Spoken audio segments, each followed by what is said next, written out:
Let's talk about the big picture takeaways from this week and heading into the Fed next week. Joe Mazzola joins us alongside Michelle Gibley. Joe's the Director of Trader Education. Michelle's Director of International Research. Afternoon, guys.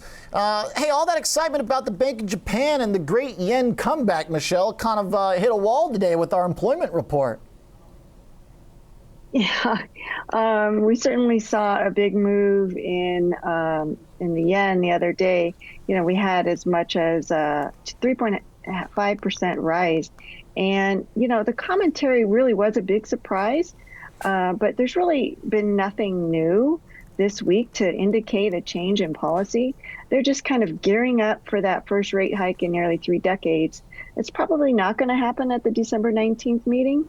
And I would note that in the prior meetings this year, we've had a lot of whipsaw on the yen and Governor Ueda communications, you know, big moves ahead of policy meetings only to reverse when the actual meetings happen.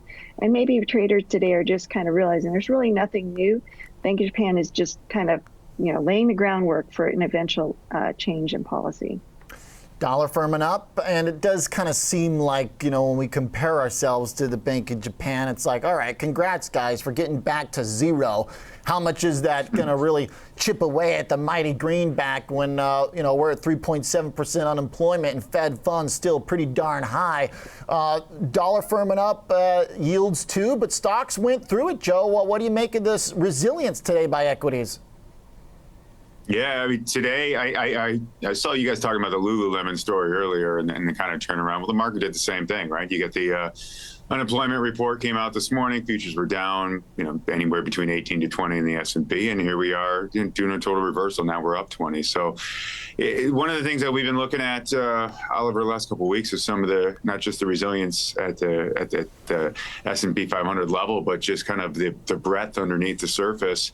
You know, the churn that we've seen as we've kind of moved from sector to sector, and a nice little bid for some of the equities that are a little bit more interest rate sensitive. We've seen that. We've seen a lot of movement in the small caps, and you know, that it definitely has taken the Russell up to levels we haven't seen basically since the beginning of the year. As we got above the 200-day moving average, we're holding there, and it's a broadening of this rally.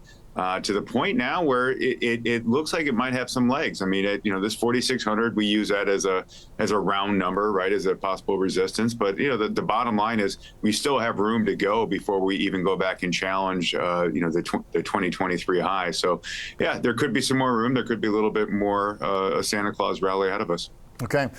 It seems like also when we kind of just go down the list of other economies, there's not a lot of terribly positive news as we get here. I wonder if also that you know, plays a role when we talk about China too.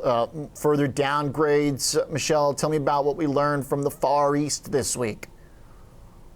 Yeah, we had an outlook downgrade by Moody's on China's sovereign debt, as well as some of the banks and state-owned enterprises, and also put their local government financing vehicles on a review for a downgrade on the outlook.